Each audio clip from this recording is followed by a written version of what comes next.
everybody, and welcome to today's webinar focusing on documenting homelessness throughout the healthcare system. My name is Barbara DePietro. I'm the Senior Policy Director with the Council. I'll be acting as a moderator for today's webinar. Please note the webinar is being supported through a cooperative agreement through HRSA, the Health Services and Health Resources and Service Administration at HHS. This session is being recorded, and the recording will be distributed to everybody who had registered for this webinar, along with the slides and the policy brief. This is a 1-hour presentation. We'll try to reserve the last 10 or 15 minutes for questions and answers. So you'll see that below the presentation slide, there's a box that you can enter those questions. If you're having technical questions, please also let us know that. And then we will save those for the end. There's also, you should be able to see there that if you're having other issues, you might want to contact the council and ask for Caroline. She can also help you if you call her.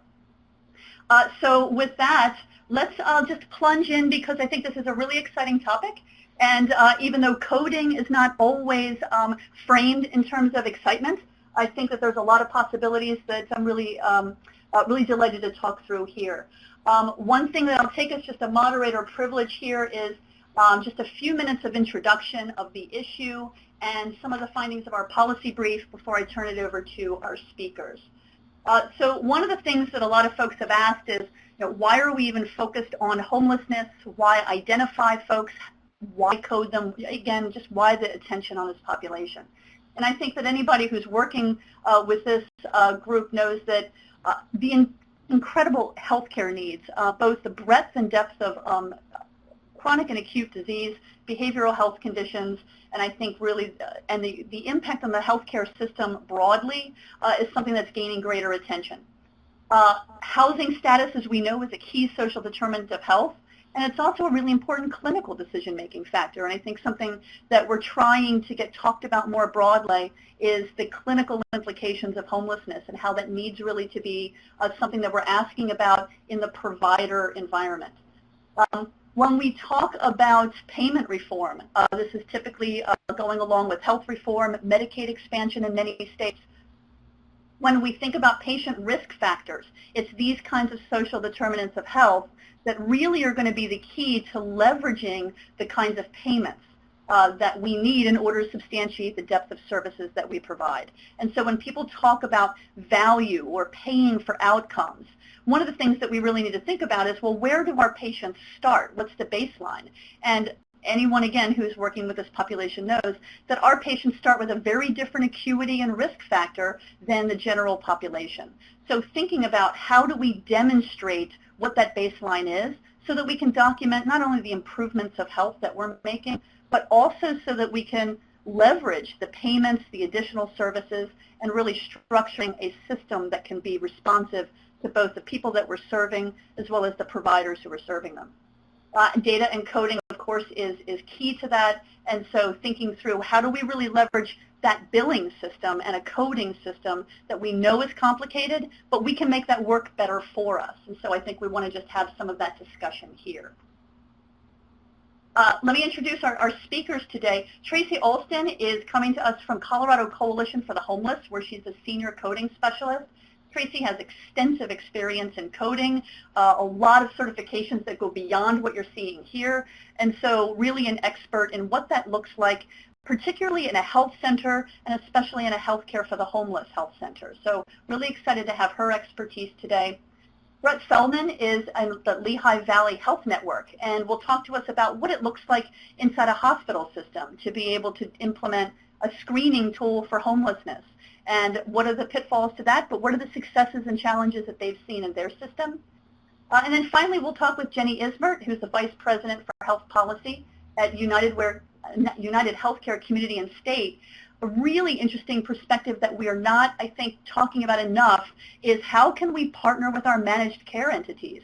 They're really interested in doing more here, but they need our help to let them know who's homeless amongst the people they're responsible for as well.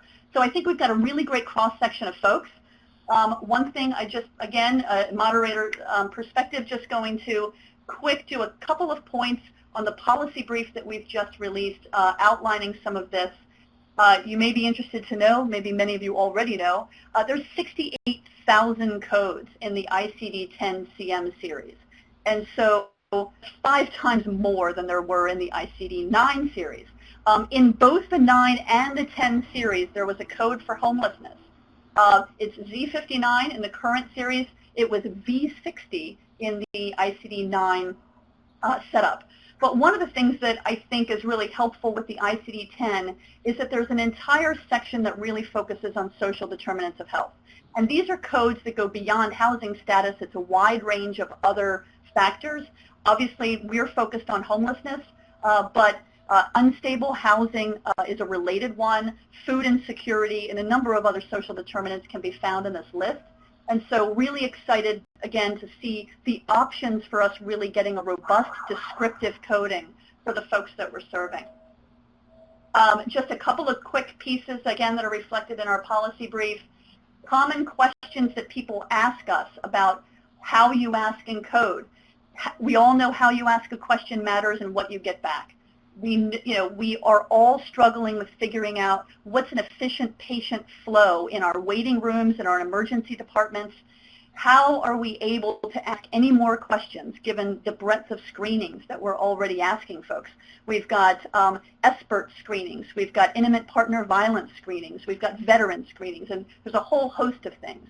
So really, it's one of those things where how do you work all of this in when you're really trying to aim for maximum access to care, and that means that you can't often, ask as many questions as you'd like.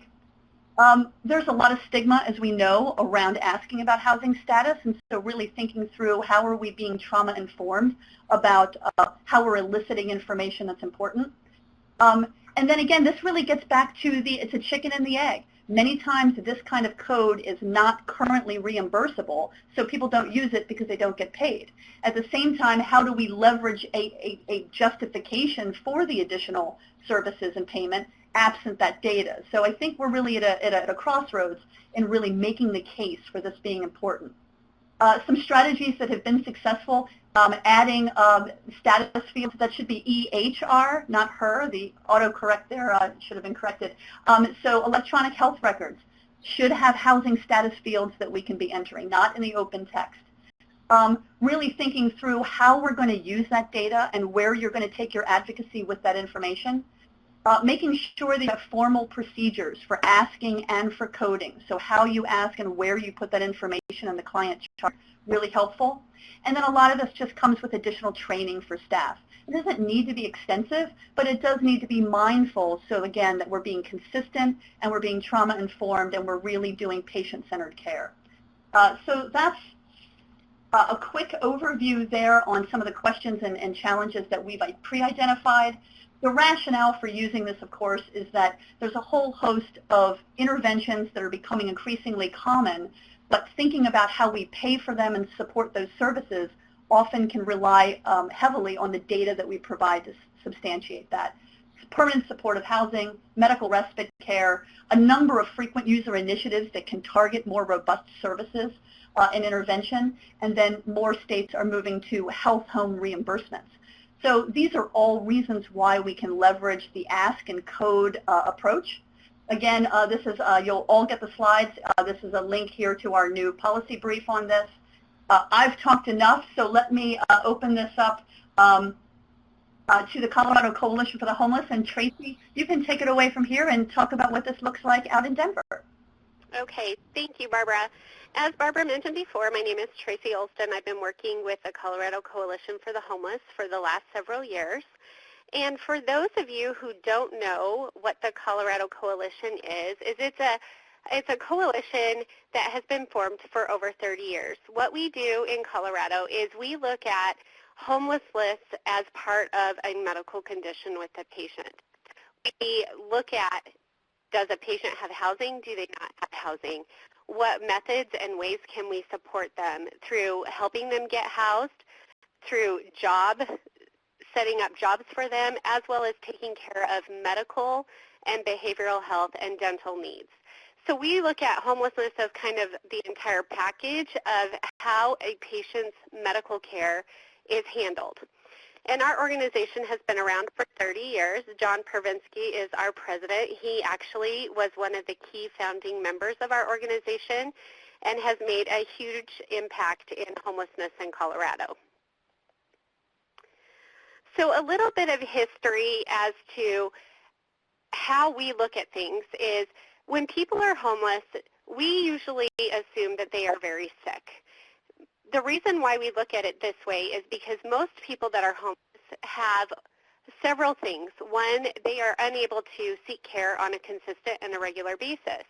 So if a patient who is a diabetic, we'll use an example of a type 1 diabetic, and they need insulin, they need their glucose monitor, they need needles and syringes and everything else to be able to manage their diabetes, because they are homeless, they may not have the resources and the tools around that. So a lot of times, chronic medical conditions in the homeless community go untreated. And so by the time they walk into our door, they are probably the sickest that they have ever been. So a lot of what we like to do is to educate people that if somebody is homeless, they're not seeking medical care on a regular basis, which puts them automatically at risk at a higher level, that when they do seek out medical care, there's going to be the potential of things that are going to be a little bit more serious and more complicated around their care.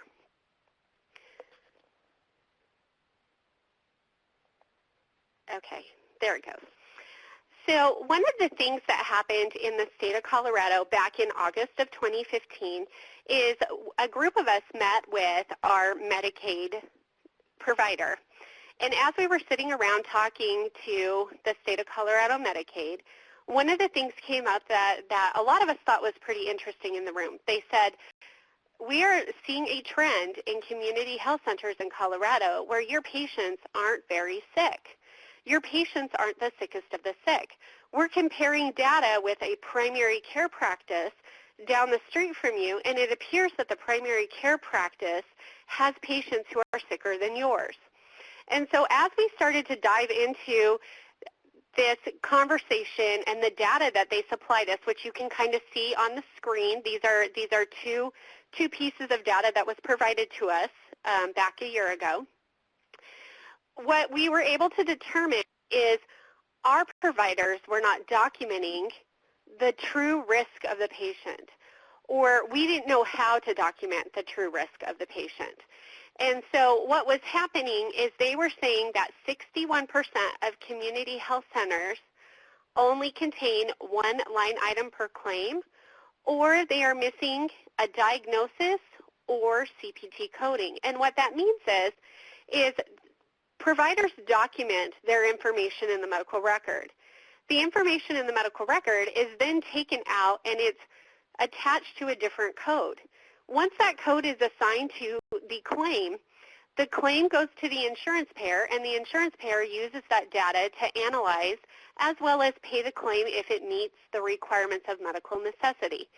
So what they were telling us was that our claims were not necessarily meeting that risk factor or not giving them enough data to show that we have sick patients. And as we were talking to them about this, they were saying, you know, the problem that we're seeing here is we're paying these fees out, we're paying reimbursement for seeing patients, and we don't know necessarily if the patients are truly getting the biggest bang for the dollar that we're paying. Are you guys taking care of patients in a manner that is appropriate for the amount of money that we are paying you? And so these conversations have started the spark of payment reform in the state of Colorado.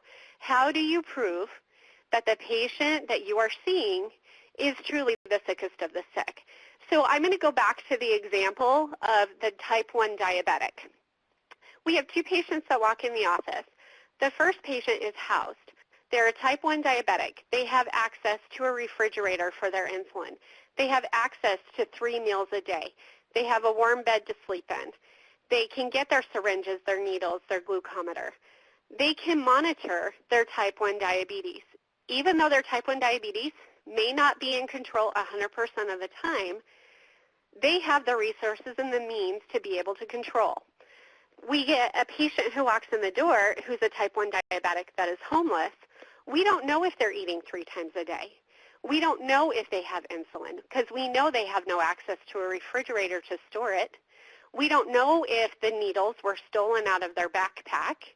We don't know anything about this patient and their ability to be able to treat the diabetes that they have as a chronic condition. So when you look at those two situations together, side by side, you can see that the patient who is the diabetic that is homeless is far greater risk, and it takes more work for the provider and the provider's team to be able to oversee that patient's care, somebody who is housed. So what we have started doing, based off of the information from the state of Colorado and their need to have more data so they can see where money is going and help with the whole payment reform movement that is happening, is we have started to report homelessness or lack of housing on our claims.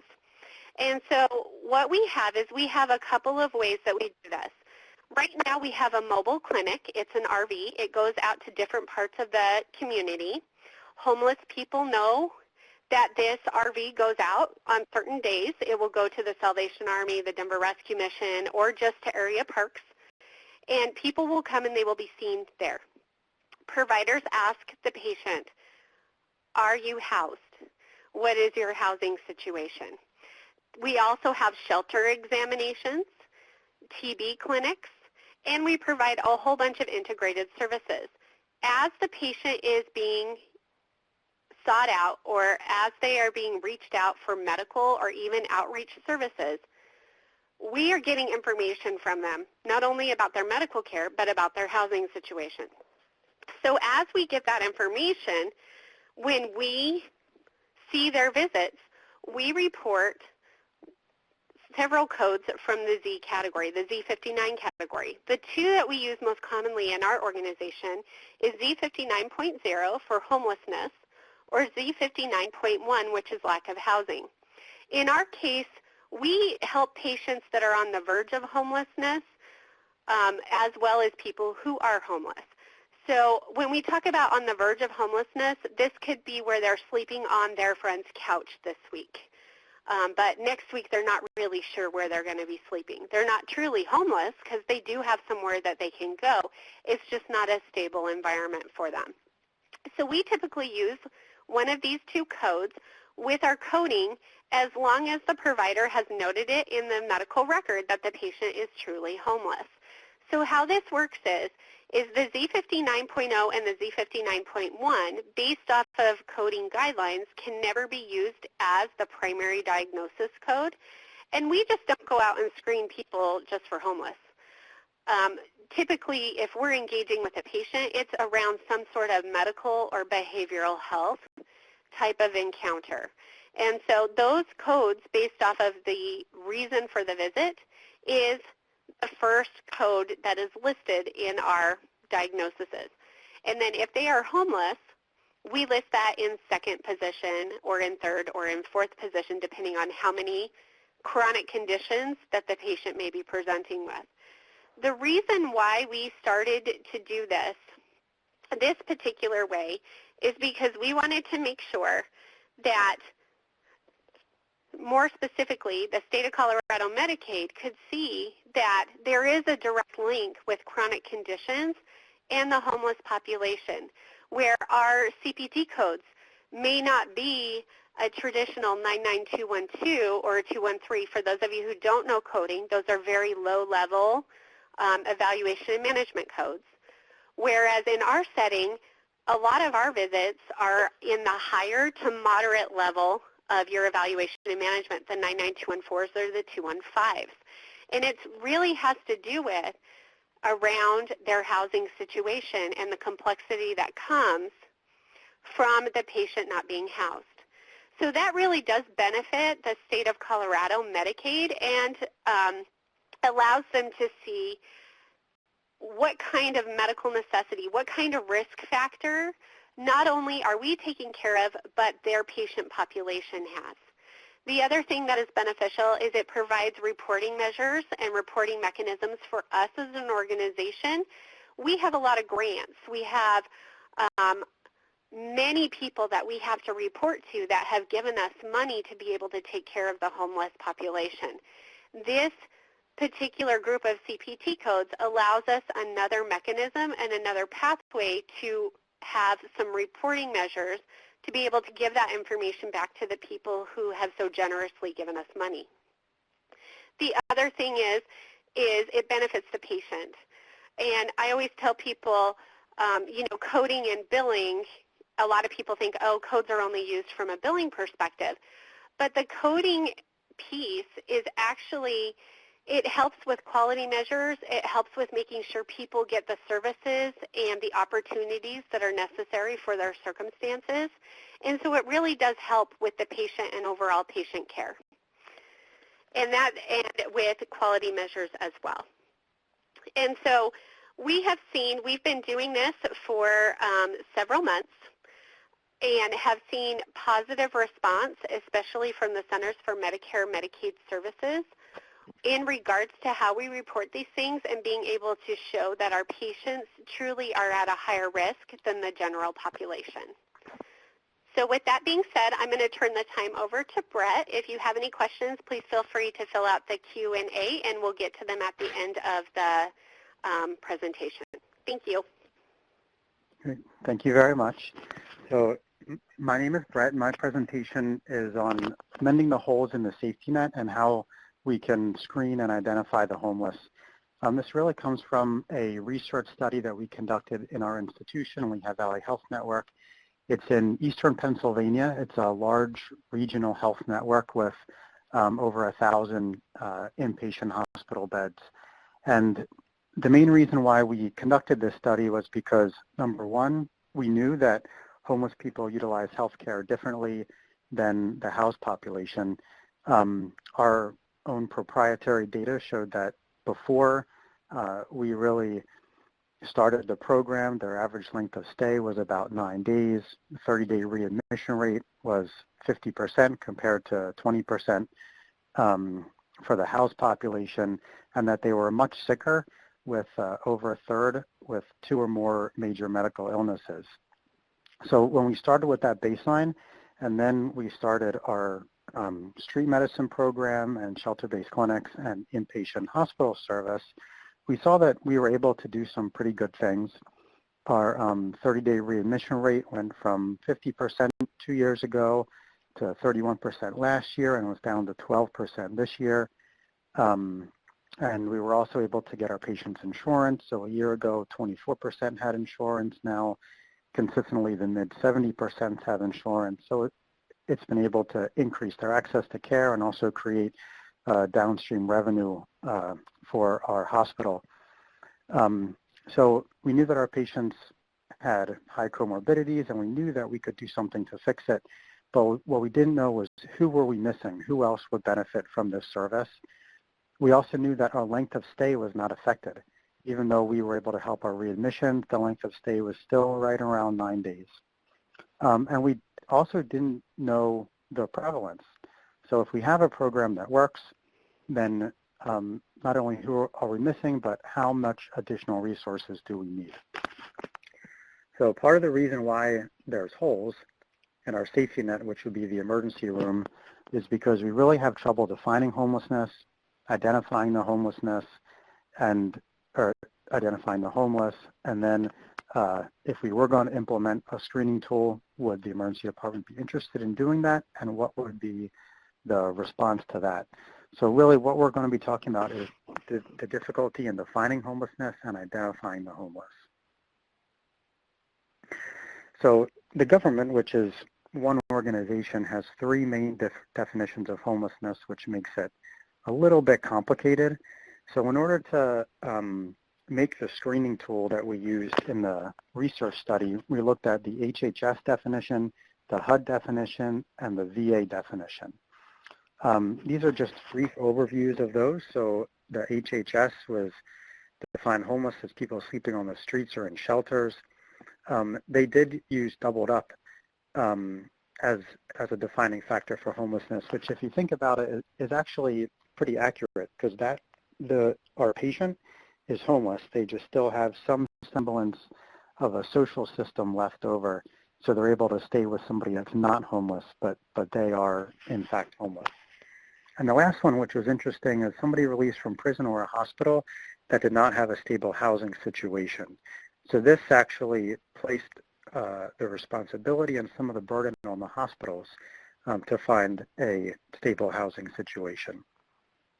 The second one was HUD, which added if you are being evicted within 14 days or moved 2 or more times in the past 60 days. So comparing HHS and HUD, HUD did not include doubled up or being discharged from an institution. The last one we looked at was the VA definition, which defined homelessness as having 2 or more moves within 60 days. They had doubled up. The imminent eviction, they used 21 days for the VA, living in a hotel or motel, and the VA also placed some burden on exiting an institution such as a hospital and on finding a stable housing situation. So this was the screening tool that we used to screen for homelessness in our emergency department.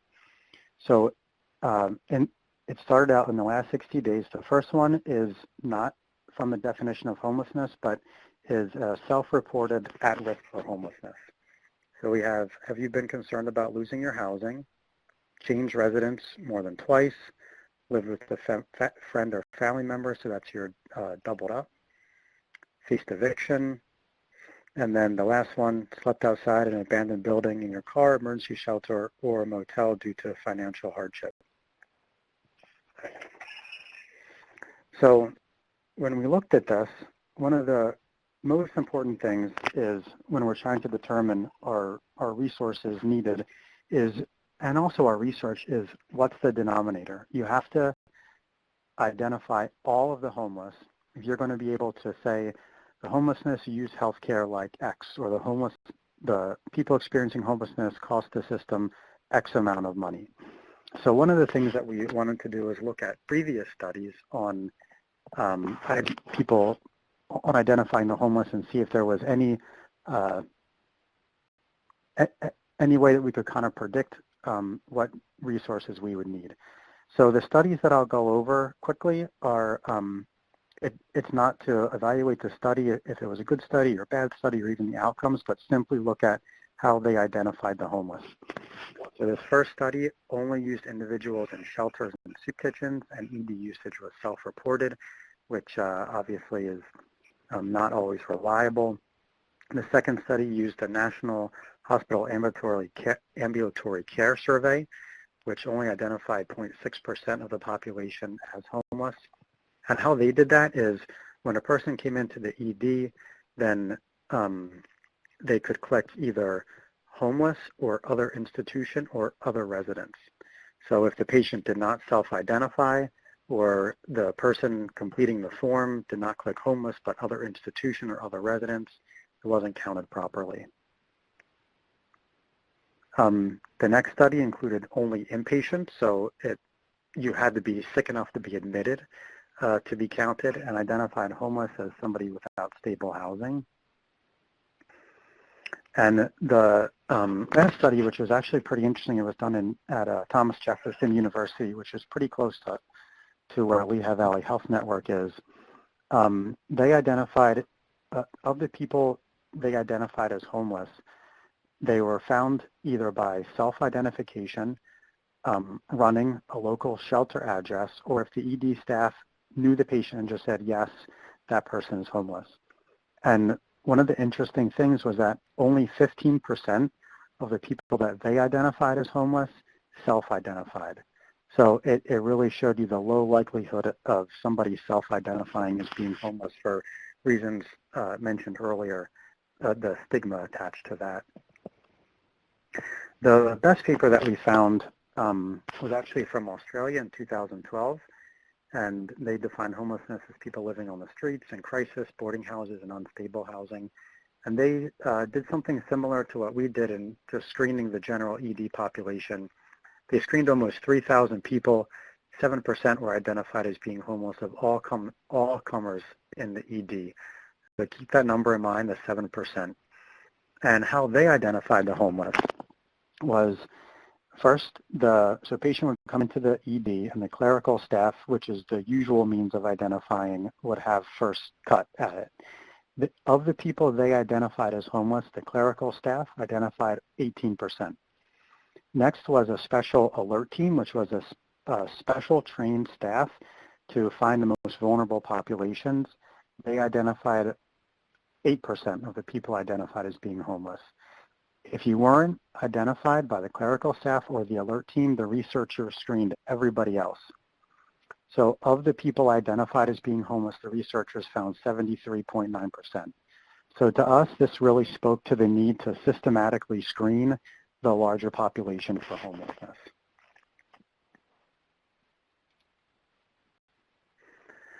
So for our pilot project, for the screening tool and research study, these were our goals. We wanted to know the prevalence in the ED in order to try and project utilization patterns, cost, and ultimately justify and inform needed resources.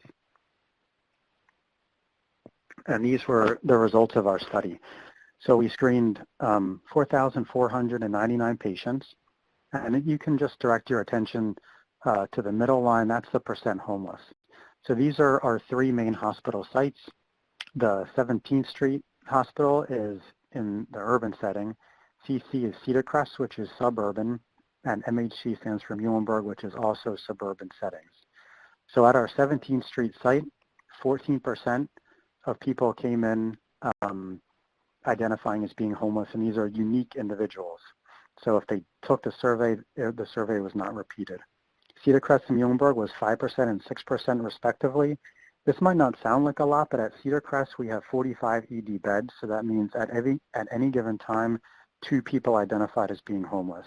And I knew that we were not being aware of them for the consult service. So once these 3 hospitals were weighted for size, it came out with 7.1% of all people coming into the ED as being homeless, which was exactly the same number found in the study in Australia. This correlated with 9,250 unique patients coming through our emergency department a year qualifying as being homeless. So we can't say there's 9,250 patients that are homeless in the Lehigh Valley, but over the course of the year, that many people experience homelessness. Some of the benefits of the study was that our emergency department providers said that they changed treatment plan based on if somebody was found to be homeless or not. There was an overall greater awareness of other social determinants of health also. And the presence of the researchers caused awareness facilitating street medicine consults. So during the study period, and this was not part of the study, if somebody screened positive, the attending physician, PA, or nurse practitioner was made aware of the positive screen, and then it just alerted them to go in and take a more in-depth social history to determine if the patient needed a street medicine consult. So the average consult that was placed before this, we used to get on hospital day 5, right when the patient was being ready to be discharged. And during the study period, the average time that we were consulted was hospital day 0, right from the ED. So that gave us 5 extra days to work intensely with the patient when they're a captive audience and get as much done as possible. Some of the things that came from the study was we decided that we would screen always at that urban location, the 17th Street location. Because if you count the homeless and at risk for homeless, you're looking at about 1 in 5. So even though the emergency department felt overrun with the number of screening questions that they had to ask, like tuberculosis and domestic violence, when you're getting a 1 in 5 positive rate, it's worth the time to screen. We also were looking to set up a homeless hotline where any time somebody was screened positive at our 17th Street location, either myself or a nurse would get called to see if that person needed street medicine or if they could continue with their regular clinic. And the nurse triage would be in charge of deciding that. And also we were given the green light to increase street medicine resources and hire additional staff. So some of the questions that we still don't know is who owns the definition of homelessness. So like I said, we took like a combination of 3 different definitions. And I don't know if it's the right thing for the government to define homelessness or if it should be the people that work directly with the homeless, but it's mostly tied to funding. So as long as that this is tied to funding, then whoever the funder is gets to identify who's homeless. The other thing is, how do we study the how do we study this population to include them in homeless research? So as you saw from some of the studies, they really only took some segments of the population, some segments of the homeless population, usually from a shelter.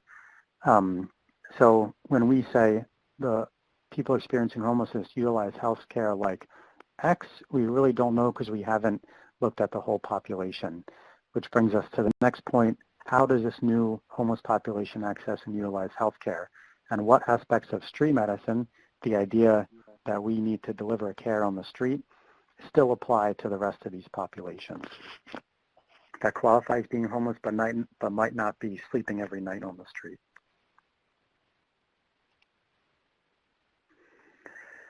This last picture just is a reminder of the need to screen for homelessness, because otherwise we really don't know. Remember, it's not common that this is going to be self-reported. This is a homeless camp that is in our territory. There were 6 people living in this camp, and all 6 worked.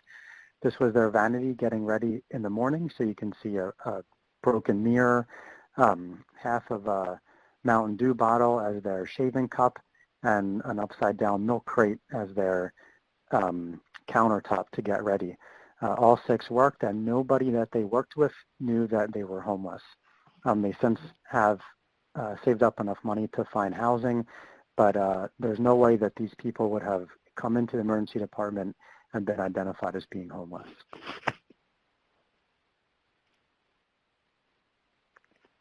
Now I'll turn it over to Jenny Ismert, the Vice President of Health Policy.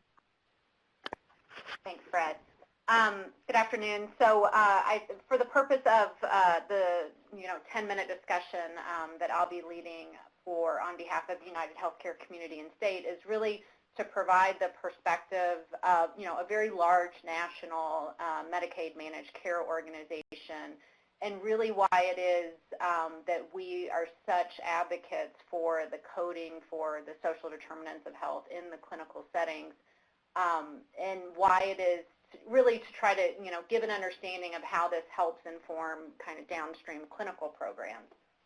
So as we look, just to kind of set the stage, and I think it's important for the conversation, is that with the implementation of the ACA, back 6 years ago, part of, I think, the very significant change was the option for states to expand Medicaid specifically to single adults without childless adults. And I think why that's really important to the conversation is I think prior to that time, individuals, single childless adults that were at or below the federal poverty level were not covered under medical assistance programs. And so through that, through the offering of coverage in the states that have chosen to expand Medicaid, there is an awakening, I would say, in the system in really trying to understand and becoming aware to some degree of the acuity of the chronically homeless population, how it is that the social determinants influence equally, if not more, clinical outcomes for these individuals, and really starting to gain an appreciation of, you hear a lot about superutilizer programs, but really starting to understand, even within those superutilizer programs, how it is that somebody's housing status can really influence, to some degree, what has historically been in a very successful approach, a clinical and behavioral health approach to how it is that we're developing clinical programs. So with that kind of broad understanding, I would say the way that we communicate with the healthcare delivery system and at large is mostly through claims encounters. And through that, through the claims encounter, and I would say that coupled with the rollout of the new ICD-10 coding, there's such an opportunity to, while the question around that Barbara raised earlier around the reimbursement of coding for these things, I think is still kind of at an evolution phase in the system transformation. What it does do for us as a managed care organization is create a pathway, a common language for understanding what is going on with the individual that goes beyond kind of our traditional clinical and behavioral health understanding.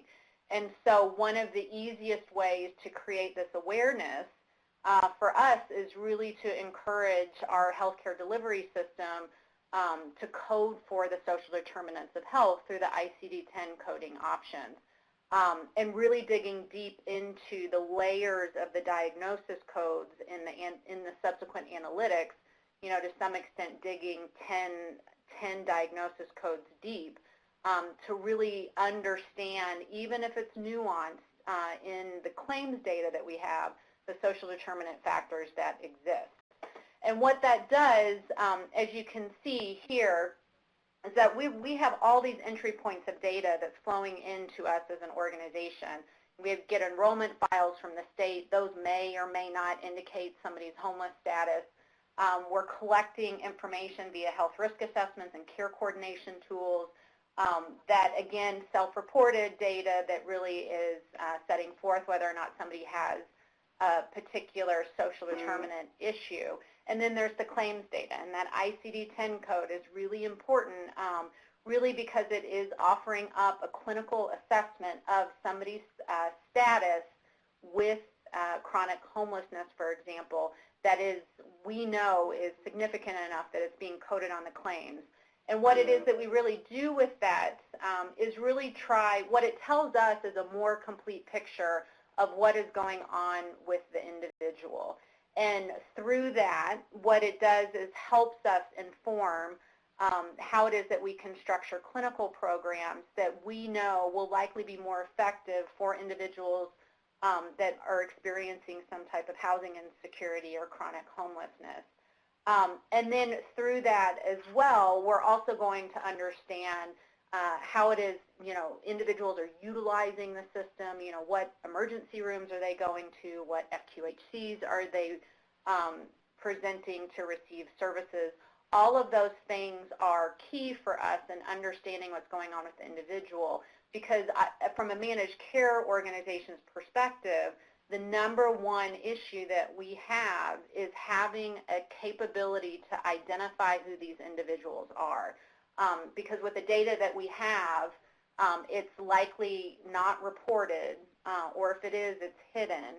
And then additionally, what we don't know, our traditional outreach capabilities and mechanisms that work for the vast majority of individuals don't necessarily work for the chronically homeless as well. They don't have consistent phones. They're typically very transient, which really creates challenges for us to try to connect with, engage with an individual, and then create those pathways to getting them access and coordinating their services in a way that addresses clinical, behavioral, general wellness issues.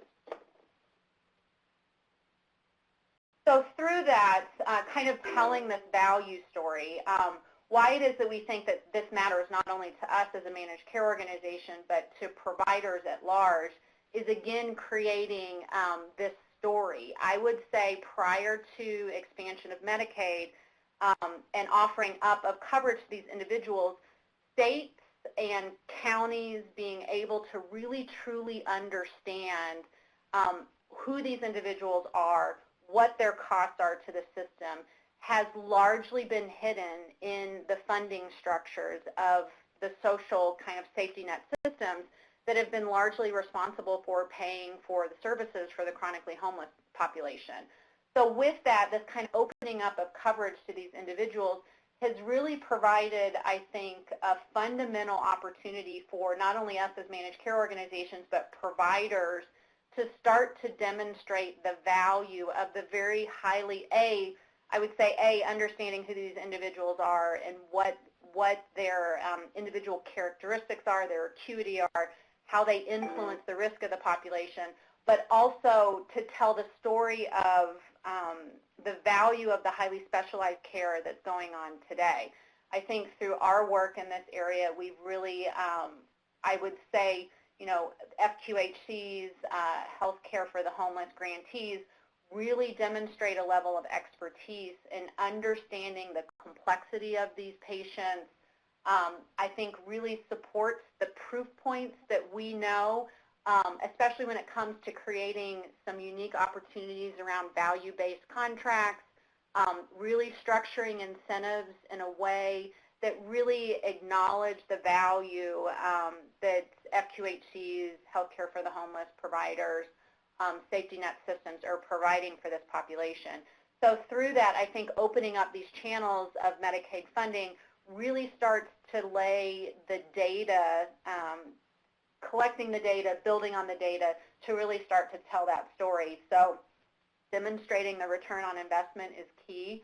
I think through that, it's really working collaboratively with your communities, with counties, with states, and to some degree even with managed care organizations to really start to demonstrate what the return is on this very highly specialized care that is provided to individuals that are chronically homeless.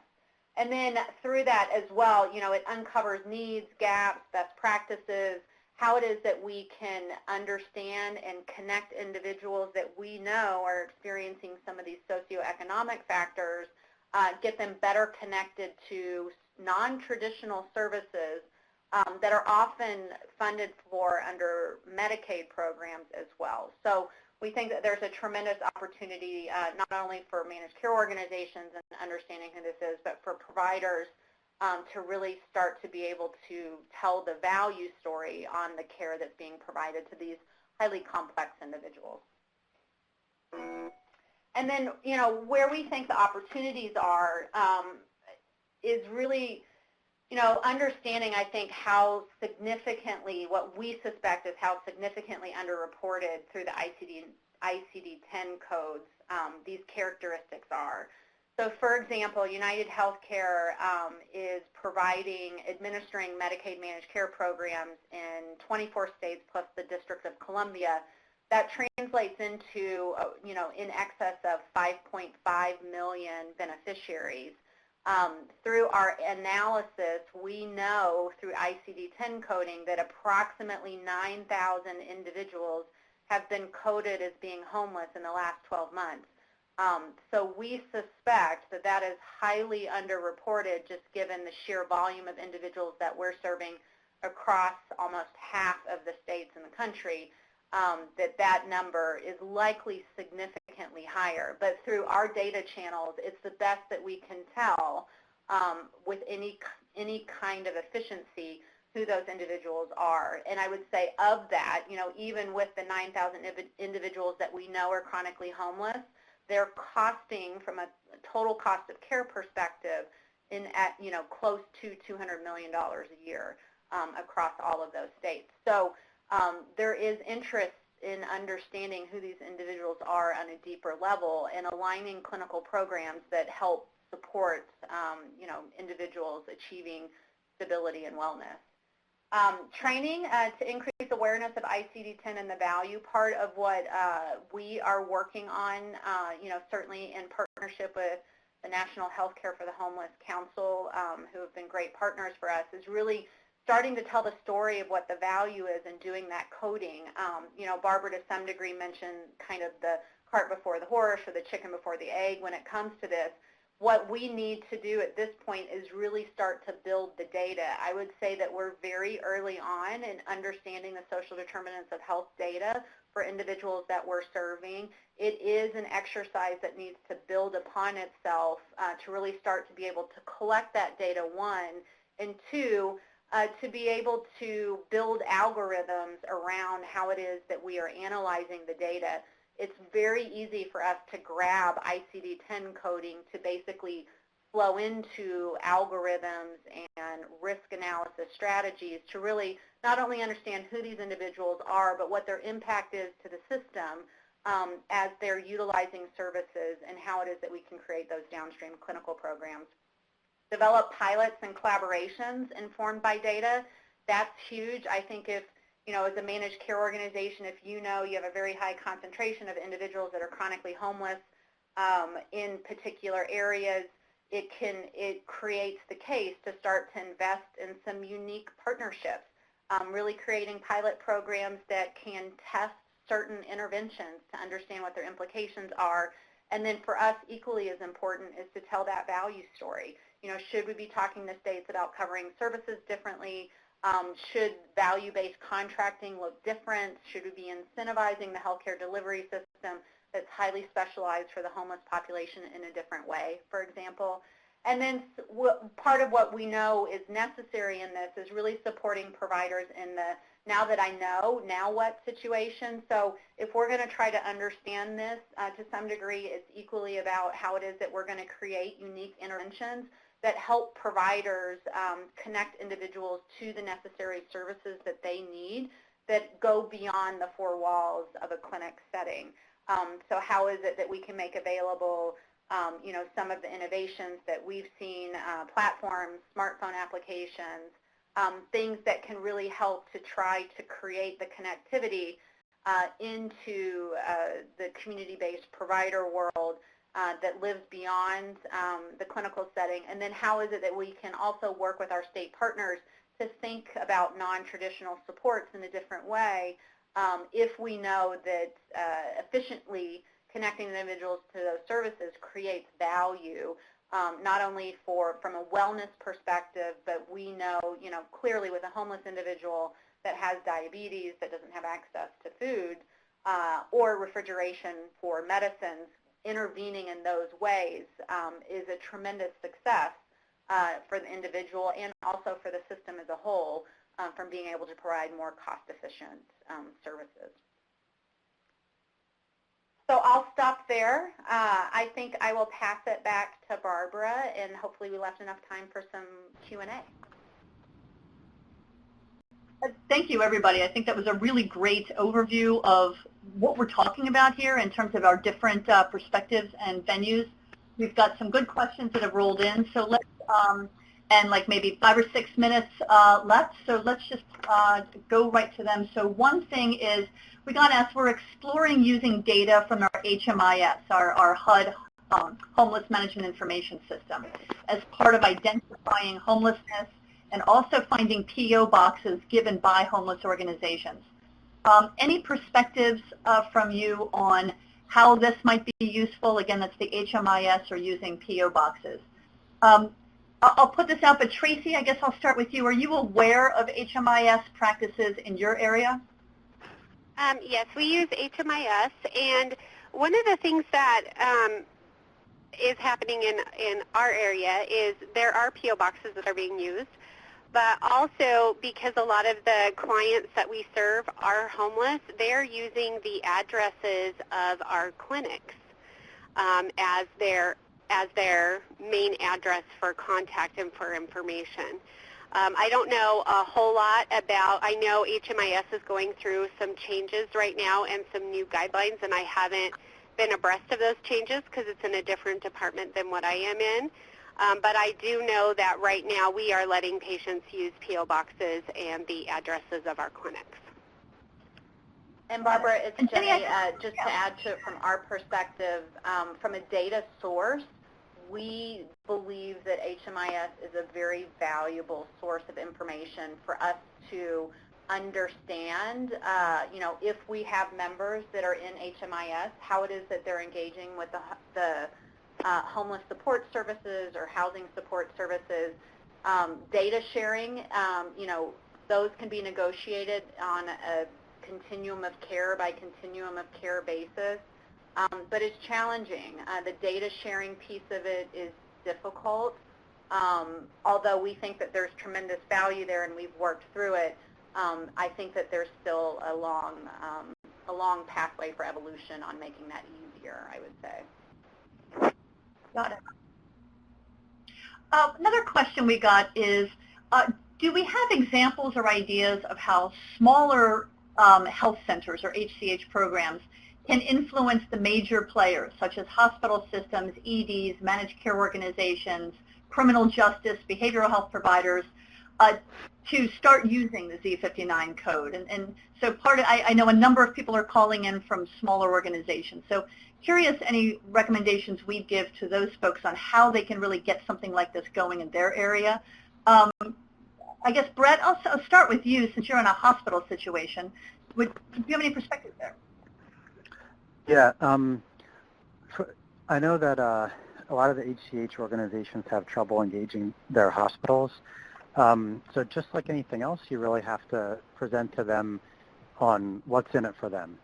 So using some of the data on how providing basic primary care to the homeless population in centers directed to the homeless can decrease some of the metrics that we talked about, ED visits, readmission rates, and those things will help engage the hospital, giving them a direct referral source coming out of the hospital, and even offering an inpatient hospital service for them will all benefit the hospital, and that will make them want to work with you more. The challenge with the ICD-10 code is that it's not a billable code. So before I was street medicine full-time, I actually worked as a hospitalist for a long time, and I can tell you that they are just going through putting in billable diagnoses as quickly as they can because they have to move on to the next patient, and you're really going to have to make a good case why they would need to use that code. So using those sorts of data on deliverables might be a good start. Other perspectives on that? The other thing that we have found beneficial for us at the Colorado Coalition for the Homeless is developing relationships with the county jail, with the different hospital systems. What we have right now is anytime somebody comes out of the jail system, they get a referral, they come to our organization. There's been many conversations, many meetings held where all parties have discussed what's in it for them and how if we can report and provide as much information and data as possible, it helps everyone down the long run with grants, with federal funding, with future reimbursement mechanisms. Excuse me. So really reaching out to the players around you, setting up some meetings and engaging with them, just like Brett was saying, has been helpful for us. And Barbara, the only thing I would add to that is, potentially exploring trade associations. That might be a helpful way to, get a collective voice around a particular topic. Got it. One last question. I feel like this is a real practical piece in a provider setting. We got a question about the difference between the practice management system and the electronic health record. And so a lot of times what the question came in is there's a disconnect between these two systems. So the person who might be doing the screening for homelessness is entering the homeless data into an area of the EHR system, or rather entering data into the practice management system that's not visible to the clinician. So are there any thoughts, and Tracy, since you're in a health center environment now, I'll start with you, but Brett, you might have perspectives, and Jenny as well, on how do you practically get that information visible to clinicians if it's in the one area? So in our setting, clinicians, we have done a lot of research and a lot of training with our providers to explain to them that whatever they document and whatever they code has to match up. So if homelessness is documented somewhere in the system, but it's not in their medical record, we're not going to attach it because it needs to be in documentation for the service date that is being billed to show at this particular encounter on this date, this patient was homeless. And so it's been a lot of conversations with our providers. We've talked to them about the need to prove medical necessity, how the medical necessity is playing into payment reform, and that we have to prove that we are seeing the sickest of the sick patients. And our providers have been pretty accepting of what they need to do. We have a lot of helps in the electronic health record. We've got a lot of drop-downs, a lot of smart phrases to help them get the information that we need into their note. But really and truly, the provider is the one who has to, reiterate, make sure the patient is truly homeless or on the verge of homelessness, and then it has to get documented in the record for us to be able to use it as a reportable code. I know we're in our last minutes, but any follow-up thoughts or additional information to that? I do, just in terms of alerting the providers when somebody is possibly homeless, because especially in the hospital system, they're not going to take a detailed social history. So just like probably a lot of people, we use Epic, and it's true that what might be said in like a history of present illness might not be necessarily coded for, and then it's not going to get permanently placed in the medical record. So in Epic, on all my patients, output homelessness. And some of the other things we do is under address. The address will be homeless, and then the city, homeless Allentown, for example. And then another thing that we'll do sometimes is there's a FYI that will pop up as soon as you open the patient's chart. So if somebody is homeless or has screened for homelessness, then in the FYI, it will say possibly homeless, because we don't want to label them for something that is transient. So it again, is just an alert to the provider to take a more detailed social history and see if their homelessness might be affecting their health. Thank you. We got a number of other questions, and I'm sorry that we don't have time to go through them all. Very practical questions that are focused on what this looks like, what questions are specifically asked, and how this is really used in the system. I want to let folks know that this is the beginning of a conversation for us here at the Council, and we'll be doing more over the next months to really refine some of this work. So please look for additional conversations on this topic where maybe we can delve a little bit further in what this looks like. In the meantime, please know that this webinar will be, the recording will be sent out to anyone who is registered along with the slides and the policy brief. Please circulate this to your members and your partners. Really try to get this conversation going in your community, because as you've heard from all these speakers, this is something that really can be leveraged to our advantage, both, again, to provide better care for the people that we're serving. So I just want to thank everybody for coming to the webinar today and looking at how we're documenting homelessness in the health system. Again, you'll get an information email about all of these resources. There will be a survey that we really appreciate your filling out if you can. This helps us develop better trainings for you. And again, I just want to thank Brett, Tracy, and Jenny for sharing their expertise with us today. Thank you so much for being on this call, and just wish everybody a good afternoon. Thank you.